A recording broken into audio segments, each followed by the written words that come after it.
था सर आपका सिंपल सम तो नहीं था वो, मतलब क्या था आपका नॉट सो सिंपल सम था। तो नॉट सो सिंपल सम का अगर एक ही एग्जांपल करके हम निकल जाएंगे तो मतलब क्या सर आपका नॉट सो सिंपल सम मतलब क्या समझ में नहीं आएगा। तो चलिए नॉट सो सिंपल सम का एक और एग्जांपल के साथ हम लोग काम मतलब क्या करते हैं कर लेते हैं। अब यहाँ पे आइए और बात को ध्यान से समझिए। अगर यहाँ पे बोला है फाइंड द इंटरेस्ट, तो इसका मतलब क्या है सर आपका इंटरेस्ट नोन नोन है क्या, नहीं अननोन है। तो हम लोग क्या काम करते हैं सर आपको बताइए। अगर मतलब क्या है सर आपका इंटरेस्ट मतलब अननोन है तो हम लोग क्वेश्चन मार्क देंगे और मतलब क्या सर आपका लिख देंगे। और उसके साथ साथ मतलब क्या है सर आपका एंड अमाउंट, तो अमाउंट भी मतलब क्या सर आपका अननोन है, क्वेश्चन मार्क दे दिए। ऑन रुपीज़ मतलब क्या सर आपका 5000, तो अगर 5000 पे इंटरेस्ट है और अमाउंट है तो 5000 हो गया प्रिंसिपल, प्रिंसिपल लिख दिए। Eight 5% per annum, per year लिखा हुआ है, लेकिन पर ईयर का और पर एनम का मतलब क्या होता है सर आपका एक ही होता है। फॉर एग्जांपल आपका एनुअल एग्ज़ाम होता है पर एनम, यानी कि वो होता है एनुअली, यानी कि वो होता है मतलब क्या पर ईयर। अब यहाँ तक तो सब कुछ सिंपल था। यहाँ पे कॉम्प्लिकेशन जो था इस वाले प्रॉब्लम में भी और पिछले वाले प्रॉब्लम में भी, वो टाइम दिया हुआ नहीं है ऐसा नहीं है, लेकिन टाइम इस फॉर्म में दिया हुआ है कि आप उसको फॉर्मूला में इस्तेमाल नहीं कर सकते, तो टाइम को उस फॉर्म में लाना पड़ेगा इस फॉर्म में आप फॉर्मूला में इस्तेमाल कर पाएँ। तो टाइम क्या दिया हुआ है सर आपका 23 दिसंबर 2011 टू मतलब क्या है सर आपका 29 दिसंबर 2012। तो एक काम करते हैं इसको हम लोग चेंज करते हैं, नहीं तो एक साल के ऊपर टाइम हो जाएगा। तो उसको हम लिख लेते हैं 23 दिसंबर 2011 टू मतलब क्या है सर आपका 29 जुलाई। मतलब ये आपका बुक का ही प्रॉब्लम है, हमसे डेट चेंज हो गया था। डेट चेंज होने के बावजूद भी हम कर सकते थे, लेकिन मतलब क्या होता वो टाइम हो जाता है एक साल के ऊपर, तो या फिर कुछ भी होता है ये छोड़ दीजिए। 29 जुलाई 2012, हाँ यहाँ तक मतलब क्या सर आपका ठीक है, यहाँ तक कोई डिफिकल्टी मतलब क्या सर आपका नहीं है। तो सबसे पहला काम है प्रॉब्लम को सम को अच्छे से पढ़ना, ठीक है। तो बाकी सब कुछ तो सिंपल ही है, प्रिंसिपल भी दिया हुआ है, रेट भी दिया हुआ है, और पूछा गया है सिंपल इंटरेस्ट, और पूछा गया है मतलब क्या सर आपका अमाउंट। तो करना पड़ेगा मतलब क्या सर आपका टाइम को सिंप्लीफाई, तो टाइम को सिंप्लीफाई कर लेते हैं। तो टाइम को सिंप्लीफाई करने का रूल क्या है, पहले मतलब क्या सर आपका ईयर लिखिए 2011, और 2011 का 23 दिसंबर से है, तो यहाँ पे दिसंबर लिखा, और दिसंबर लिखने के बाद क्या लिखा सर आपका 23, और 23 से लेके कहाँ तक होता है दिसंबर 31 तक होता है।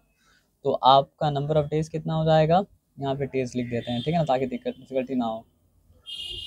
तो 31 माइनस 23 करेंगे तो आपका आंसर मतलब क्या आएगा सर आपका 8 आएगा। यहाँ तक ठीक है, कोई चिंता वाला बात नहीं है। उसके बाद आ रहा है मतलब क्या सर आपका 2012। अब 2012 कब तक है, दिसंबर लिख दिए थे हम, सॉरी। आइए अब चेक कर लेते हैं, यहाँ पे लिखते हैं मतलब क्या सर आपका 29 जुलाई, और क्या है सर आपका 2012। Okay fine.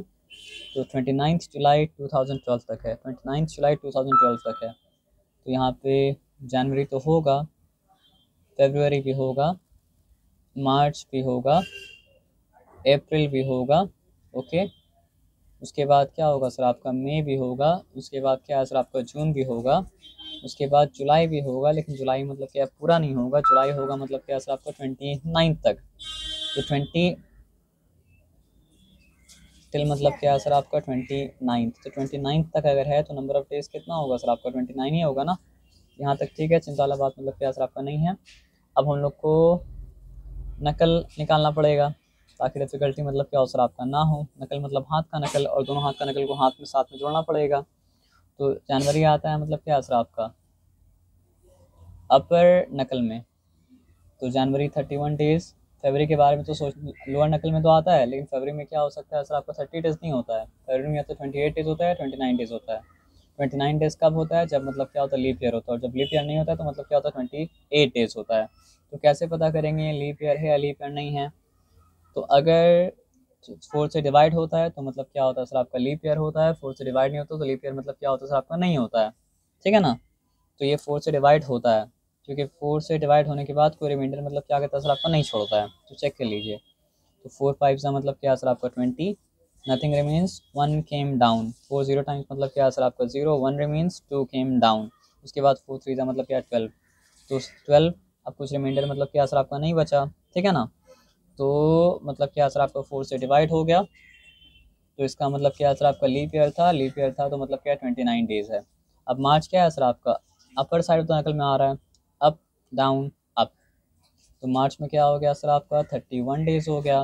अप्रैल क्या हो रहा है सर आपका, लोअर साइड तो नकल में आ रहा है 30 डेज़।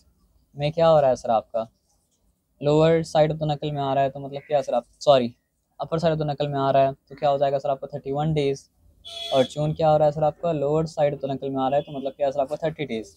उसके बाद जुलाई में अपर साइड में आता 31 डेज़ होता, लेकिन ये बात ध्यान में याद रखिए कि जुलाई 29 तक था। अब ये सारा को ऐड करना पड़ेगा, तो हमको मिल जाएगा कितना नंबर ऑफ डेज़ के लिए लोन दिया गया था, तो 8 + 1। हाँ ये याद रखिए, डेट अगर हो, डेट टू डेट अगर हो, तो फिर मंथ और ईयर नहीं बल्कि निकालना पड़ता है सर आपका डेज़, और डेज़ निकालने के बाद फिर आपको उसको मंथ ईयर में कन्वर्ट करना पड़ता है।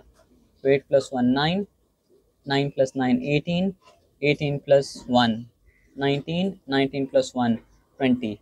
ये ठीक है क्या, चेक कर लेते हैं एक बार, देख लीजिए। चेक करने का तरीका ये है ना कि वंस प्लेस को वंस प्लेस से लिखिए, तो चेक करेंगे तो आपको चलेगा सही नहीं था। 8 + 1 9, 9 + 9 18, 18 + 1 19, 19 + 1 20।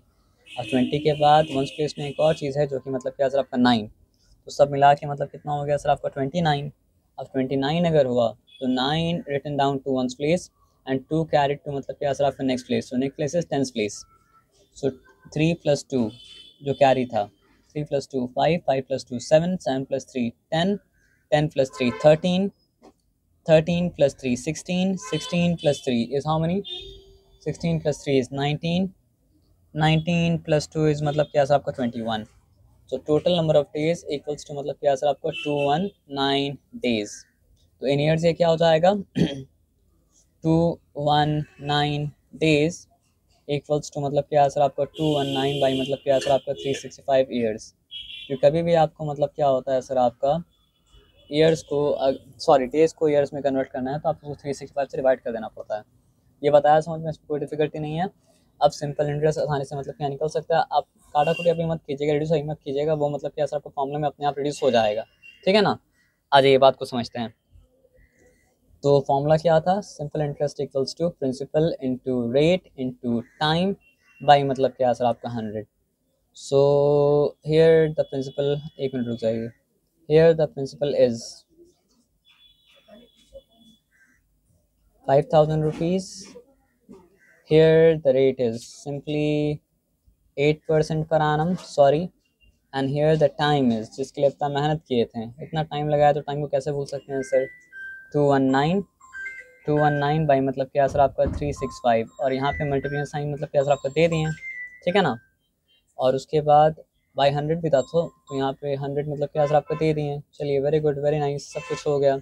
अब यहाँ पे सिंपली मतलब क्या करना है सर आपका, काटना है। यहाँ पे एक चीज़ लिखना पड़ेगा जो हम मतलब क्या करते हैं सर आपका लिख देते हैं, उसके बाद फिर मतलब क्या काम करते हैं। यहाँ पे हम लोग लिख देते हैं टाइम इक्वल्स टू मतलब क्या सर आपका 9 बाई मतलब क्या सर आपका 365, और ऐसा करने के बाद ये ईयर्स में कन्वर्ट हो चुका है। हालांकि ये मतलब क्या सर आपका सिंपलेस्ट फॉर्म में नहीं है, लेकिन क्योंकि हम लोग को अल्टीमेटली ये नहीं चाहिए, तो इसको सिंपली फार्मूला में डाल दिए, जो होना होगा फार्मूला में मतलब क्या सर आपका हो जाएगा। अब आइए हम लोग मतलब क्या सर आपका फार्मूला में डालने के बाद यहाँ पे सिंपली काम करते हैं। तो जो पहले हो सकता है वो पहले कर लीजिए। 0 0 कैंसिल, 0 और 0 मतलब क्या कैंसिल। ये एकदम सिंपली समझ में आ रहा है कि 50 भी 5 से जाता है और 365 5 से मतलब क्या होता है जाता है, तो मतलब क्या है सर आपका 5 10 टाइम्स, ओके। और यहाँ पे क्या हो जाएगा सर आपका 5 goes into 36 7 times, 1 remains, and then 1 and 5 is 15, so 5 3 times is मतलब क्या सर आपका 15। सो यहाँ पे रिमेन क्या मतलब क्या सर आपका 73। अब यहाँ पे देखिए एक सिंपल ऑप्शन है, और कोई ऑप्शन तो मेरे पास मतलब क्या सर आपका है नहीं, क्योंकि 73 अगर है तो it is very difficult for me to work with 73। So जहाँ पे मतलब समझिए कंक्रीट कुछ आइडिया नहीं हो, तो वहाँ पे मतलब गेस करना पड़ता है, और गेस करके करना पड़ता है ट्रायल एरर। अब एक बात सिंपल बात समझिए, हम सोचेंगे यहाँ पे 3 है और यहाँ पे मतलब क्या सॉरी 1 प्लेस में 3 है, 1 प्लेस में 9 है।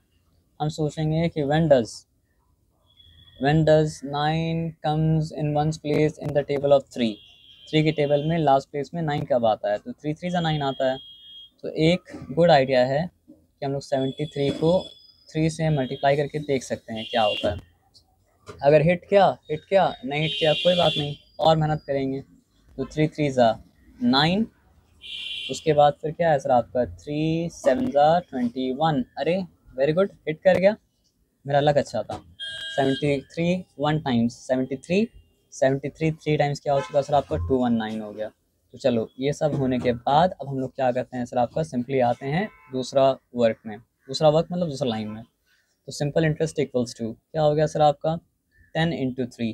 10 इंटू थ्री मतलब क्या सर आपका 30, लेकिन सिर्फ 30 होगा क्या, नहीं, 10 इंटू थ्री इंटू एट, तो क्या है सर आपका 30 इंटू एट। तो आप बताइए 3 इंटू एट क्या होता है सर आपका 24, तो 30 इंटू एट क्या हो जाएगा सर आपका 240। तो what is simple interest, simple interest equals to मतलब क्या 240। लेकिन अमाउंट भी पूछा था, तो अमाउंट क्या होता है सर आपका प्रिंसिपल प्लस इंटरेस्ट होता है, ये बताया समझ में ना। तो अगर अमाउंट होता है प्रिंसिपल प्लस इंटरेस्ट, तो what is the principal here, the principal here is मतलब क्या सर आपका 5000 rupees and the interest here is मतलब क्या सर आपका 240 rupees. So I am writing here rupees and then inside the bracket I am writing मतलब क्या 5000 and inside the bracket I am also writing मतलब क्या sir आपका plus 240। So the amount is final amount और amount simply is मतलब क्या sir आपका 5200 मतलब क्या सर आपका 40। तो ये वाला भी जो नॉट सो सिंपल प्रॉब्लम था वो मतलब क्या सर आपका सिंपली मतलब क्या सर आपका सॉल्व हो गया। चलिए